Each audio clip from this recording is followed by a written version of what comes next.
It was nearly 1 year ago that Greg Street from Riot Games announced that they would be working on a new MMO based in the League of Legends universe. Of course, this was huge news in the MMO community. Not only is a League MMO something that people have been asking for a while now, but there haven't really been any new outstanding MMOs that come out in the past 2 years. New World came out just a few months ago, and while that game has definitely had success by having over 900,000 concurrent players on Steam, the player base has been dropping rapidly as players find out there's not a lot of stuff to do at the endgame, and game-breaking bugs exist like not being able to get your money from auctions if you're offline. But I think what New World shows us is that people are really craving a new MMO. Players want a new world to explore, see what I did there, and go on brand new adventures. And I think that Riot is in the perfect position to release a new MMO that ends up being the next big thing.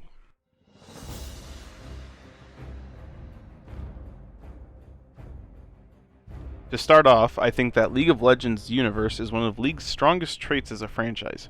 Over the past few years they've released comics, short stories, artwork, whole new games, and now even a Netflix TV show, all with the goal of expanding and building on League's universe. The idea of being able to fully explore the world of Runeterra is probably one of the most appealing part of an MMO taking place in League's world. League wouldn't be the first ones to do this. An obvious example is World of Warcraft. They took the existing lore and world of the Warcraft RTS games and built a full-fledged world for players to explore and immerse themselves in. Just looking at some of the artwork Riot has on their website of the various regions of Runeterra, there's a ton of potential for making a really engaging and beautiful world. If you tell someone who plays League of Legends or Legends of Runeterra, hey, there's now a game where you can fully explore this world, that's going to get a lot of people interested. It's a surefire way to get people to try out your game, and one of the biggest issues that plagues MMOs is not having enough players. So having a lot of players get pulled in initially will help a lot for the success of the game. MMOs are kind of an oddball when it comes to pricing compared to other game genres. Most MMOs tend to have a base cost, and then on top of that you have a monthly subscription you have to pay. And on top of that you then have microtransactions for mounts or transmog.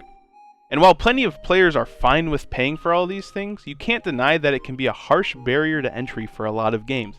I've tried to get friends into WoW before, and I've had a lot of trouble because of the existence of a subscription. Like, they don't want to play it because they don't want to have to pay monthly just to keep playing the game. New World is a one-time purchase with no subscription, which is certainly much more reasonable to ask for nowadays. And I could definitely see Riot taking the same approach with a one-time purchase and then no subscription. However, Riot is pretty much synonymous with free-to-play.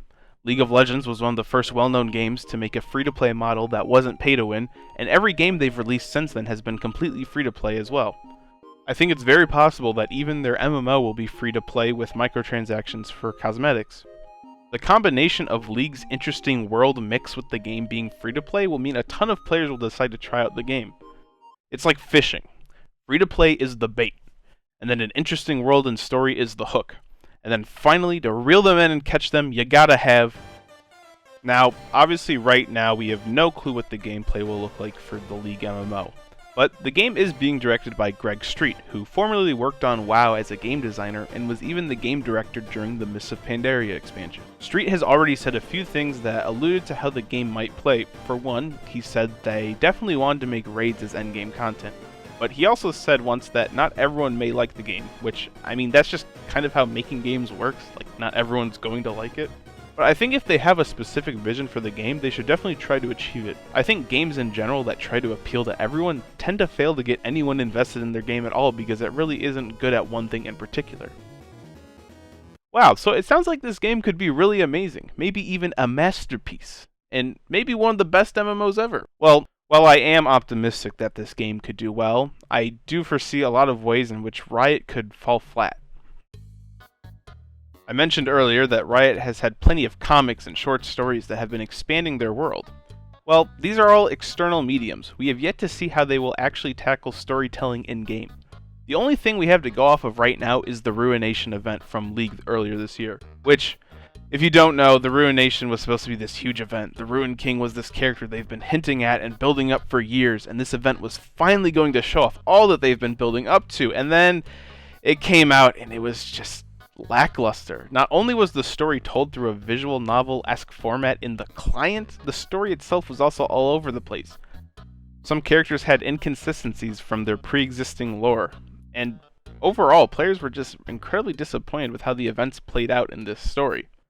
So, hopefully Riot has learned from this and it doesn't spill over into the MMO. While free-to-play is pretty appealing initially, it could also cause a lot of issues as well. Subscriptions work for MMOs because you need constant updates and server maintenance so that the game can run smoothly and keep players engaged for a while. Also, MMOs are usually pretty grindy, and I can't help but worry that they may implement some type of microtransaction that's meant to ease the grinding, which leads to just paying with your wallet to be the best approach in any situation. Legends of Runeterra is probably one of the most free-to-play friendly games I've ever played, but then on the other hand, you have Valorant, who's charging players $100 to make their gun look like a dragon, so who knows how they'll monetize it. One of the most common complaints about any RPG-esque game is mindless grinding. There's no worse feeling than the feeling that you're wasting your time doing the same repetitive bullshit over and over again. The biggest challenge of making an MMORPG fun is to trick the player into enjoying the grinding. Grinding is often seen as a bad thing in gaming, but I have personally played plenty of games where I actually really enjoyed grinding for something. I've talked briefly about New World in this video, but that is a game where grinding got exhausting for me. What made it unfun for me was the fact that I only had a few moves to use, there was very little quest variety, and they reused the same mobs a ton. It felt like I was just doing the same thing over and over again.